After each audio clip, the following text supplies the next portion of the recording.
My best friend asked me to make her wedding cake for free, and then had the audacity to say it didn't count as a real gift, so I told her she'd have to pay for it instead.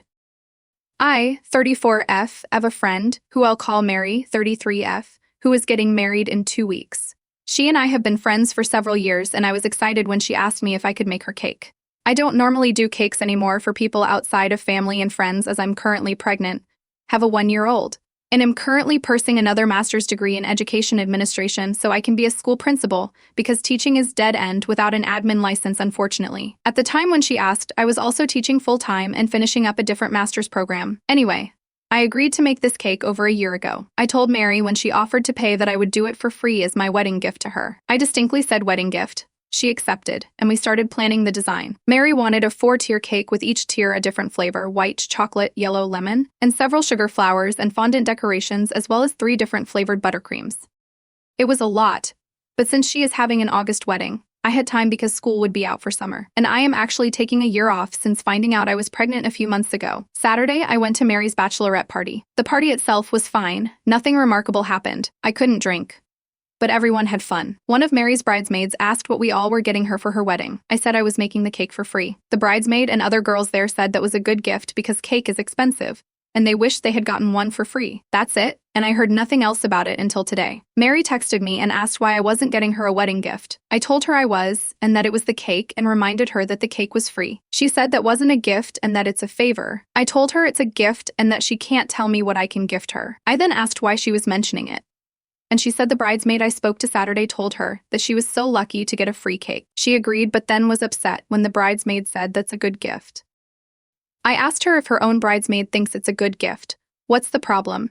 And she said it's not up to the bridesmaid to tell her what her gifts are. I told her this is her gift. She said that a gift needs to be something she can use in her marriage, not just the cake at the wedding. I told her with me going to school and not working right now that this is a major expense that I'm taking on by doing it for free. And she said that wasn't her problem and that a real friend would do both. I responded with fine, I'll get back to you, and she thanked me for understanding. About 30 minutes later, I sent her a bill for her cake. The bill was for $700 with a deposit of $350 due by this Friday and the rest 24 hours before the event start time. She asked me what that was for, and I told her since it's not a gift, she needs to pay for it. She said she couldn't afford it, and I told her I didn't care, and this is what business looks like. I did promise to get her a gift off of her registry, though. She told me no cake is worth $700, but in the bill breakdown, I pointed out where it was going from ingredients to transportation. Her venue is 45 minutes away, additional labor, my husband helps me deliver cakes, so he's getting paid, too, last-minute booking time, and the size of the cake on top of the intricate decorations she wants. She said she shouldn't be charged for anything since I promised to do it for free, and it's too late to find another baker. I said that sounds an awful lot like not my problem, because it isn't. She then asked if I could just do the cake for free and forget the gift, but I said no. This is the new deal, and I have not responded to her text since. She and her fiancé were venting in a group message with the wedding party that I'm not in. One of the bridesmaids, who is a mutual friend, asked me what happened after telling me what was being said in the group text, and I sent her the messages of our exchange. And now, apparently, the bridal party is now divided. Some are saying I should go back and do the cake for free like I originally promised, while others are telling Mary she was wrong, and apparently it's become a huge ordeal. Her fiancé is now mad at both of us for being petty and ridiculous. My husband is Team Mary can suck an egg and doesn't think I should do the cake or get the gift. But he told me to remember this could cost me a friendship, but he'd support me either way. But he thinks I should stand my ground in this and not let Mary push me around. However, my husband also doesn't really like Mary for unrelated reasons, so he may be biased. Ida for charging my friend for the cake and refusing to do it free after she got mad at me. Update. I read as many comments as I could. TBH, I did not expect the amount of responses I got and responded to who I could. This post was originally going to be answering as many repeat questions as I could, but this morning, mutual friend bridesmaid, I'll call Pam, messaged me today to give me an update. Mary and her fiancés, I'll call Frank, are currently not on speaking terms because they got into an argument last night. It wasn't directly because of the cake, but what the cake debacle revealed to Frank apparently. Mary has been spending a lot of his money on this wedding. Now, we all kind of already knew that. Mary told us Frank and his family would be footing the bill. He's an engineer and his family has a lot of money. I'm not exactly sure what their family wealth is from, but it was enough to pay out of pocket for him and his siblings to go to expensive universities debt-free. What we didn't know is that they've been arguing about the finances this entire time. And my cake was the last straw for Frank. Mary's budget for their wedding was $30,000, and she's apparently spent almost double that on intricate flowers. Her wedding dress, decorations, engagement photos, catering, open bar, entertainment, and flying her family in and paying for their accommodations. The venue alone took a good chunk of their money because of the size and location, an hour away from where we all live. It's a large house, maybe considered a mansion, I can't remember, with several acres of land, horses, a lake, and a field for wedding photos. The entire wedding party is supposedly staying there for a few days leading up to the wedding. I've not seen it in person. Again, I'm not in the wedding party and never was, but the photos online make it obvious why it's so expensive. I had no idea they had spent that much, and neither did anyone in the wedding party. As far as we all knew, the most expensive thing Mary had bought was her wedding dress to the tune of $5,000. I only know because I went with her to try some on with other friends and bridesmaids. Pam's fiancé is one of Frank's groomsmen, and Frank's been venting to the groomsmen in texts about how much this is costing. And he's not sure he wants to do this anymore. However, he feels compelled to because the money has been spent and is non-refundable. But he said he didn't know Mary would be this way about a wedding because she typically sticks to budgets, which is true. Literally everyone is surprised by how much she is supposedly spending, including my husband and me. Mary is the person who gets everything off-brand at the store to save $1 even when she really doesn't need to. From what Pam told me, Mary asked him to just pay me so she could have the cake.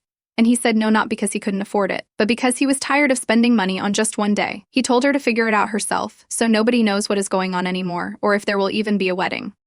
No one has reached out to me about making the cake, either, and my husband, for those wondering, is still Team Mary can suck an egg. Before anyone asks, no, Mary did not grow up poor. She was very much middle class like I was, and she's never been broke or anything. She's also never seemed like she wanted overly expensive stuff. She drives a 10-year-old sedan that, despite Frank saying she needs a new car, she won't get rid of because it runs fine and my dad taught me to drive my cars into the ground. So believe me when I say it really is out of character for her to be this nonchalant about money. I'm not sure if I'll have another update. If I do, it'll be after the wedding, if there is one. I know a lot of people are saying things about Mary just using Frank for his money, but at the same time, I want to remember that Pam only gave me Frank's side via what he's been telling the groomsmen. I have no idea what part he played and if this really actually bothered him up to this point or if he's ever mentioned the amount she's been spending to her. It's now 6 p.m. and I've not spoken to or heard from Mary since yesterday after giving her the quote. So I don't have any more to add other than my perspective. It really does sound out of character for Mary to be doing this. But I remember when I got married that my husband said he wanted me to have what made me happy for our wedding. So if he's been telling her what my husband told me and still giving her money, then he's definitely not an innocent party emo. Update 2. So I didn't expect this to actually get read on Charlotte's channel, but since it did, I'll let everyone know what ended up happening. And yes, it's confusing. Long story short, the villain in this situation isn't Mary, it's Frank, and no, they did not get married. If you want to read the first 2 updates, they're the only other 2 posts in my profile. And this update is all the information I've gathered from bridesmaid Pam and her fiancé, so bear with me. Most of this is what Mary has told Pam, who then relayed it to me. Anyway, I mentioned before that Mary was, and still is, a frugal person. That's why we all thought the gift and cake thing was weird, as well as her spending a bunch of money for the wedding. It turns out that Mary has actually been trying to save money, despite doubling their budget apparently. Frank's family always throws extravagant celebrations and parties. That includes birthdays, holidays, graduations, and weddings. So Frank has been emphasizing to Mary that this wedding is supposed to be huge because that's just how his family is. I'm guessing it's a way to flaunt success, but that's just a guess. I don't actually know the real reason. But Frank has been hands off the entire time. I'm not surprised. My own husband only cared about the food, cake flavor, and that the colors weren't pink. But Frank has been telling Mary to save money since that's what she's good at, and that he didn't want to spend a bunch of money on one day. So Mary picked out things that were cheaper, but were not good enough for Frank, like that mansion/large house where everyone would be staying. Yeah, Frank's idea. Mary apparently wanted to do a hotel that hosted weddings because her family could stay there for less money, and the hotel was just cheaper to host a wedding versus the literal mansion with horses. He would do this with everything and things like her choices of decorations and vendors because they weren't big enough or I'm guessing extravagant. He even told her how big her bouquet had to be and that her dress needed to have lots of bling. So basically, Mary has been trying to stick to the budget, but what was in the budget didn't match Frank's taste or expectations. So when I said she had to pay for the cake, Frank accused Mary of not saving them money despite her being so money conscious. And Mary wasn't the one who had the problem with the cake. It was Frank. I guess they both knew the cake was free, but Frank didn't know I was making it as a gift. Mary explained that I was, and he said that didn't count, and to ask me about it. He said it didn't count because friends doing favors for an event like a wedding isn't a gift. On some level, she must have agreed because she didn't mention Frank being the one with the problem at all in the messages. But whatever. Anyway, the cake was what Mary was really looking forward to because it was the only thing she felt she had 100% say in regarding the wedding. And when I charged her for it, Frank was upset that Mary was not saving them money like he was expecting. This resulted in a fight where they ended up not on when Frank was complaining to Pam's fiancés and the rest of the groomsmen. It was in text and, according to Pam, Mary found them and left Frank for making her seem like a greedy bitch to everyone when she was only getting things Frank wanted without Frank's help, and that if it were up to her, they wouldn't have most of the expensive things she bought for the wedding. The only contact I've had from Mary was an apology text message. When I told her it was okay and we were still friends, she didn't answer. In fact, she hasn't answered anyone other than to tell that the wedding was off, apologize for the inconvenience. And since then, she's been quiet. She did post on her social media a long apology for canceling. She said postponed. But I noticed her relationship status is gone. But the location/check-in is in the hometown where her parents live, not where we live. So I think she went back to her parents' house after calling the wedding off. But that's all I know. And I heard it secondhand from Pam. But according to Pam, Frank is upset Mary left because all his money is tied up in vendors that he can't get back and has been trying to plead his case with the groomsmen. But only his brother is on his side. Pam's fiancés and the other groomsmen have stopped talking to him. Also, I heard Charlotte asking why Mary wasn't paying for the wedding, too. I can't answer that. But Mary works as Insta and doesn't make a lot. Her bachelor's was in psychology, and she never went on to get her doctorates. So getting employed in her field isn't very easy. I also don't know if they're still together. Mary didn't say they broke up. Just that the wedding is postponed/canceled. I apologize if this confused anyone, but I'll try to answer anything I can in the comments. Just remember I heard most of this secondhand besides the apology I got from Mary and the post she made online, so I may not have all the answers. Edit changed Pam's husband to Pam's fiancés. Sorry, I wrote this in a rush and was trying to keep up with the fake names for privacy. My family wants to reconnect after 6 years. I, 45M, was married to my high school sweetheart Sarah, 45F. We had 4 daughters, Jane, Tori, Brianna, and Claire. I met Sarah when we were 14, and we started dating right away. My parents loved Sarah, and she became like the daughter they never had. I remember my father sitting me down and giving me advice of good communication with each other. Think before you make any decision. That type of stuff. Me and Sarah were dating for 7 years at the time. When we found out she was pregnant with Jane, we were both over the moon. We got married soon after and went on to have our beautiful family. The only problem was my brother Jack, 43M. Jack always had a crush on Sarah. It kind of harmed my relationship with him, but I tried to let it go because he was my brother and because Sarah also knew and had reassured me that she didn't had feelings for him. My limit was when Jack found out about mine and Sarah's engagement. He confessed his love for her and tried to convince her to leave me. She didn't and told me. At this point, I was mad at Jack, and I was ready to kick his ass, and Sarah asked me not to. I was ready to cut my brother out of my life. It took Sarah and my parents, 68M and 66F, to convince me not to. My marriage with Sarah was amazing.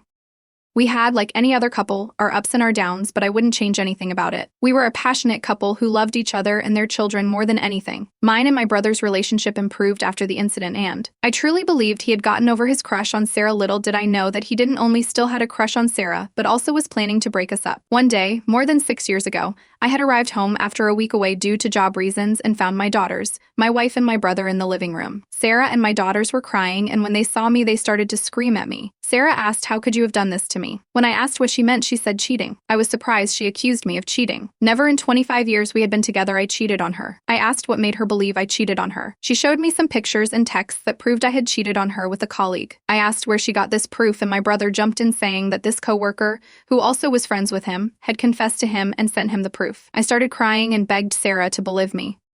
I told her that this was Jack's doing. She slapped me in the face and kicked me out. Before I left, Jane and Tori called me all kind of names. The one who pained me the most was, "You are a disgrace to our family." For a long time, I tried to make Sarah and the girls see reason and to make them understand that I would never cheat, but sadly, it was all in vain. My parents disowned me, and my dad said if I was a man, I would make the divorce easy. Before the end of the year, me and Sarah were already divorced, and my daughters didn't want to see me. In the beginning of 2017, Sarah and Jack got married. My daughters sent me a message saying that they hated me and didn't want anything to do with me, and that they had a new father figure in their lives. It was hard, but with a lot of therapy, I learned to move on. I always held on hope my family would find the truth, but I learned to live with the possibilities they never would. 5 years went by without any contact with anyone from my family until a few days ago. I received a call from an unknown number. When I picked up, I said, "Hello, who's this?" And I heard sobs from the other side. It was my mom. She said they were sorry and wanted to meet me. I asked why, and my mom said my family had found the truth about everything, but this was a matter to be discussed personally. I told my mom that when or if I felt ready to meet them, I would call her, but I didn't want to be contacted by no one until, or unless I said something back. She told she understood and that she missed me. We said our goodbyes, but to be honest, I still don't know what I should do. Update. A few people have asked me for an update, so here it is. So I arrived at my parents' Saturday morning. I rang the door and my mom opened it. She started crying and hugged me. It was a bit awkward for me. My dad gave me a handshake and I got in. My mom started trying to make small talk. She asked me how I was. She then commented that I looked way better, and I replied, "When you're depressed, you forget to eat." I then asked how they found out. My mom said that Jack was drunk and had an argument with Sarah, and something like, "I didn't plan all this so I would take with your shit." Sarah then forced him to confess. Sarah and my daughters wanted to contact me, but my mom said it would be better if just she contacted me. I started laughing. My dad was a little mad and asked me what's so funny. I said that my brother probably spent years trying to separate me and Sarah and blew it all up. All he had to was be quiet and he could continue with his beautiful life. I then asked my parents if they could imagine how would our lives be if they end. Sarah didn't try to convince to forgive my brother after he tried to convince Sarah to run with him. My dad started crying. It was the first time in my 45 years of life that I had seen my old man crying. He started to apologize, saying he was an awful father, but that he, my mom, Sarah, and my daughters were all sorry. I was able to not cry, and I told them that I would love to reconcile, but it would take time. My mom asked me if she could give the green light to Sarah to contact me. I said yes. They then asked more about my life as they wanted to know how I was doing. Overall, it was better than I expected. The next day, Sarah sent me a message and asked me if she could call me. I replied a few hours later that she could. Not even 5 minutes later, she called me. She asked me how I was. I told her that given the circumstances, I could be worse. I asked how she and our daughters were. She said that they are not so good. After my brother confessed, Sarah and my daughters felt remorseful and kicked my brother out. I asked Sarah a few questions. Why did she marry Jack so quickly, and how come she didn't believe me? She started crying. She said that during and after our divorce, my brother had been her rock. Sarah said that they eventually started dating and they got married because, and I was shocked to hear this, she got pregnant. I was a bit taken back when I heard it. I asked if she could repeat out, and she did. I told her that I needed time. I warned that the chances of us getting back together are not looking good, and I didn't want her to have false hopes. She cried a bit more, but said they understood. She ended the conversation with a "I love you, I just said goodbye." Update 2. My mom was the bridge of communication between me and my daughters. I messaged her that I wanted to meet my daughters in a public place, and she recommended a park, and we met yesterday when I got there. My daughters had already arrived. I only had a few seconds to progress seeing them for the first time in more than half a decade because Jane, my 24-year-old, jumped on me. She was crying and kept saying she was sorry and asked me to don't hate them. We stayed hugged for a few minutes. It seemed like she didn't want to let me go. It took Claire, my 18-year-old, to take Jane off me. Tori, my 22-year-old, asked me how I was. I looked at her for a few seconds. I was still surprised to see how much she had grown in the last years, but I also kind of saw the last 6 years flashing through my eyes. For a while after the divorce, I used Ted to look at pictures of me, Sarah, and the girls together and remembering the good old days and started wondering if living was still worth it. After a few seconds, I told Tori I had gotten a cat. I said that he was a great cat and my best friend, and if it wasn't for him, I wouldn't be here speaking to her. As soon as I said this, all my daughters started crying. I was looking at them, crying in the inside, but somehow still able to make my poster. They all said they were sorry for not believing me and begged me to forgive them. I told them I still love them more than anything, but it would take time for me to truly forgive them, and that they would have to show me by their actions and, not their words, how sorry they were. I noticed Jane was wearing a ring. I asked her about it. She told me she had gotten married to her longtime boyfriend 2 years ago. At this point, I was about to burst in tears, knowing I had missed my daughter's wedding. I just asked if he walked down the aisle, and she quietly said yes. I just couldn't do it anymore and started crying my heart out. I had to sit down. That a hole stole everything I held dear and robbed me of one of the moments I was longing the most for, walking my daughter down the aisle. I was ugly crying, and I could tell Jane was sad as well. I told her that I would get over it and not to worry about it. She just hugged me again silently. We stayed like that for what it seemed a long time. After we broke off the hug, Jane said she was sorry once again. I told my daughters that I needed a few days, but I would like to go on family therapy with me, and my daughters were catching up about each other's lives, and it felt good to have a normal conversation with them. They gave me their phone number. We said our goodbyes, and I hugged every single one of them tightly for a long time. Update 3. I would like to start by thanking everyone for their support. A user has been messaging me, and his input on my situation has been very helpful. I explained to him that Jack was always praised by our parents due to his grades and was somewhat always competitive. This user believed that my brother could be a narcissist and saw Sarah and my daughters as trophies. Me and my daughters attended therapy last Saturday. I got in first and explained to the therapist my concerns about Jack being a narcissist. She told me my concerns could be right, but it was not certain. My therapy session was a bit emotional but good. I started by explaining how I felt during all this time. How many nights I cried missing Sarah and the girls. How I had nightmares and how hard it was all for me. My daughters did talk, but it was not easy to understand their words. They were crying the whole time, and it got worse as time went by to the point I had to calm them down and reassure I was not mad at them. The session ended, and we will attend our second session next Friday. LTF, I still don't know what will happen. I am hopeful I can rebuild my relationship with my girls. Also, I had dinner with my daughters on Tuesday. It went good, and they had the chance to meet my cat, and they brought copy of pictures of us. It was a nice gift.